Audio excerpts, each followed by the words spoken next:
In the silence of ancient times, long before the rise of Aryan kings, and even before the great temples of the south towered into the sky, there existed a people, a race, a civilization whose identity was whispered by the earth and carried by winds across a land that would come to be called India. These were the Dravidians. Their roots burrowed deep into the soul of the subcontinent, yet their legacy today remains fragmented, almost forgotten. Their story is not merely of rise and fall. It is one of erasure, one of quiet conquest, one of identity, devoured by history written by the victors. They didn't vanish overnight. No, the fall of the Dravidians was slow, like twilight fading into night. Their culture, language, gods, and cities dissolved into the growing shadow of another civilization, the Indo-Aryans. And what remained? Mere echoes, scattered artifacts, words embedded in other tongues, and a silent question that still lingers. What truly happened to the Dravidians? Centuries before Sanskrit was spoken in the plains of the Ganges, the Dravidians built thriving cities along the banks of the Indus and its tributaries. They laid bricks in uniform patterns. They constructed drainage systems that outshone even those of later empires. They painted pots, carved seals, and worshipped symbols that still puzzle scholars today. They were the lifeblood of the Indus Valley civilization, one of the world's oldest cradles of civilization. Yet, despite their brilliance, their identity began to dim. They left no deciphered script, no surviving texts, no army of chroniclers. And that may have been their greatest vulnerability. For when invaders came, not with brute strength, but with languages, beliefs, and customs, they did not destroy. The Dravidians, they absorbed them. They layered their culture atop the Dravidian one, like paint over a canvas, slowly hiding the original strokes beneath layers of dominance and myth. But who were these mysterious newcomers? Around 1500 BCE, a group known as the Indo-Aryans entered the Indian subcontinent. They were pastoralists, light-skinned, and hierarchical in social order. Their religion, what would later become Vedic Hinduism, centered around fire, male deities, and sacrificial rituals. Unlike the Dravidians, whose gods may have included mother goddesses and horned animals, the Aryans worshipped Indra, Agni, Varuna, and with them came change. The Rig Veda, the oldest known text of Indo-Aryan literature, tells us more than just hymns to the gods. Hidden in its verses are hints of conflict, of dark-skinned people, of conquered fortresses, of shattered cities, of the Dasa and Dasyu, terms that many believe refer to the native Dravidian peoples. Were these poetic metaphors? Or was this a deliberate rewriting of history, where the victors masked their conquest in divine language, where the defeated were turned into demons, into myth, into others? As the Aryans spread deeper into the subcontinent, the Dravidians were pushed further south. Their languages survived, but they no longer held power. Their gods remained, but were now portrayed as lesser. Even Shiva, a god with deep Dravidian roots, was co-opted into the Vedic pantheon. But something in the assimilation was off. Like a story retold by a stranger, the essence had changed. This was not just cultural fusion. It was slow erasure. The caste system, too, emerged during this period. Though debated, many historians argue that its original purpose was to divide the light-skinned Aryan elite from the darker-skinned natives. Brahmins rose to the top. The Dravidians, now reclassified, fell to the bottom. Laborers, servants, untouchables. Their status not determined by merit or history, but by blood, by language, by skin. And from that moment on, a racial hierarchy embedded itself into the very soil of India. Yet the Dravidians endured. Even in their subjugation, they resisted, silently, powerfully. Their languages, Tamil, Telugu, Kannada, Malayalam, survived and evolved. Their poetry, especially in Tamil, flourished. The Sangam literature, some of the oldest secular writings in Indian history, stood as a proud declaration of a culture that refused to die. And though Delhi and the northern plains saw kingdoms rise and fall, the Dravidian south nurtured its own dynasties, the Cholas, Cheras, and Pandyas, kingdoms that would one day rival and even surpass their northern counterparts. But their history was now split in two, before the Aryans and after. The northern scripts, Sanskrit, Devanagari, were now sacred. The Vedas were law. The Mahabharata and Ramayana were national epics, and in them, the dark-skinned people were often portrayed as either monkeys, demons, or villains. Ravana, the mighty king of Lanka, perhaps a symbolic Dravidian ruler, was demonized, quite literally.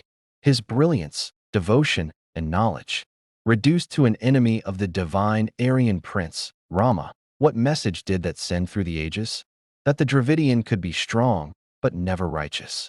Intelligent, but never noble. That their gods were dangerous, their people deceitful, their leaders demonic. This was not just a myth. It was social programming. Centuries turned into millennia. The land changed, dynasties crumbled, empires fell. But the question remained, why were the Dravidians so thoroughly hidden from historical memory? Why did textbooks focus on the Aryan migration, but barely whisper of the people who built the foundations? Archaeology offers some clues. The ruins of Mohenjo-daro, Harappa, and Dhalavira all bear witness to an organized society. But the script on the seals, possibly Dravidian in nature, has never been deciphered. Without a voice, without written words, how could they defend their legacy? Oral traditions were erased, symbols misinterpreted, their very identity buried beneath the ground they once ruled. And yet, they were not gone. In southern India, in temples older than most kingdoms, the Dravidian spirit still breathed.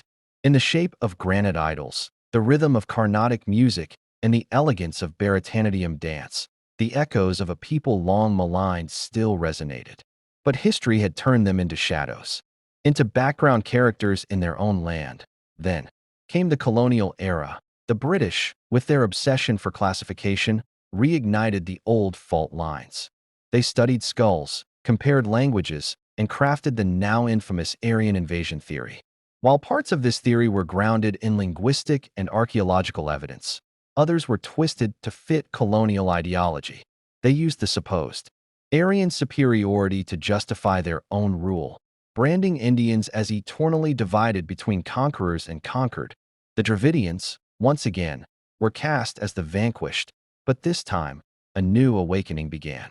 As India moved toward independence, scholars, reformers, and thinkers from the south began reclaiming their identity. The Dravidian movement rose in Tamil Nadu, a political and social rebellion against northern hegemony, Brahmin dominance, and Aryan supremacy. It wasn't just about language or politics. It was about reclaiming history, about saying, we were here before you. We built these lands, and we will not be forgotten. And yet, the question remained unanswered. How did a people so advanced, so vast, become so silent in history? Some say it was the lack of a deciphered script. Others argue it was deliberate distortion, first by the Aryans, then by the colonialists, and later by modern politics. Some point to spiritual assimilation, the way Hinduism absorbed local gods and rebranded them. Others cite geography, the isolation of the South allowing the North to dominate the national narrative. But perhaps the truth is darker still. Perhaps the Dravidians were not merely victims of war or ideology or religious fusion. Perhaps they were erased, systematically, methodically, over generations. Not with swords, but with stories. Not with fire, but with silence. Turned into background noise in the land they once ruled. Now, in our time, the dust is stirring. New archaeological discoveries are shedding light on forgotten timelines. Linguists are re-evaluating old assumptions. And more people are asking, what if everything we thought we knew about India's ancient past was only half the story? The Dravidian question haunts the subcontinent. It whispers from buried cities, from old temples, from forgotten scripts and misunderstood myths. And its answer lies not just in history books, but in the courage to re-examine the past. To ask, who were they really, and why was their memory taken away? The story of the Dravidians does not end in the past. It flows, like a silent river, through the present, in their temples, in their language, in their defiance. But still, the scars of their erasure remain, etched deep into the soul of a nation that barely acknowledges what was lost. They became the people whose history was always almost told, whose brilliance was nearly recognized, whose greatness was nearly remembered, but never fully, never honestly. Because when power writes history, it rarely leaves space for the defeated to speak. But were they truly defeated? Look closely. and you will see that the Dravidian identity was never fully crushed. It was transformed, hidden in plain sight, wrapped in new names, new gods, new hierarchies. In the north, their memory was painted over with Aryan mythology. In the south, their essence adapted, blended, but never disappeared. They survived in silence. That is not defeat. That is endurance. For centuries, the caste system kept the Dravidian descendants suppressed, but their spirit remained restless, waiting for a time to rise again. That moment came not through war, but through words. In the early 20th century, movements began across southern India, led by thinkers, writers, and leaders who rejected the idea that the Dravidian people were ever lesser. They asked, if the North had Vedas, why couldn't the South have its own scriptures? If Aryan gods were worshipped, why should we forget the ones born in our soil? If Sanskrit was sacred, why wasn't Tamil, which predates it, also holy? This intellectual rebellion gave birth to something powerful, the Dravidian movement, but no longer content to be shadows. The Dravidian people began reclaiming their light. Politicians like Periyar E.V. Ramasamy challenged Brahminical dominance, denounced caste, and openly declared the right of every person, regardless of lineage, to dignity. His words were fire. His ideas, revolutionary. He rejected the stories that vilified his people. He rejected the gods who demanded obedience through fear. He rejected the language that erased his culture. In doing so, he ignited a revolution that continues to burn. Tamil Nadu became the heart of this resistance, a place where the Dravidian identity was not just remembered, it was rebuilt. Institutions were formed. Political parties arose. History was rewritten, not with lies, but with pride. Statues of Aryan kings no longer stood unchallenged. Temples, once closed to the so-called lower castes, opened their doors. And the Tamil language, once pushed to the margins, was celebrated as divine. But still, outside this bastion, the larger narrative remained unchanged. In India's national imagination, the Dravidian story is still just a side note. Schoolbooks briefly mentioned the Indus Valley, then leaped to Vedic civilization. Mythology continues to paint the Dravidian legacy in dark tones, literally and metaphorically.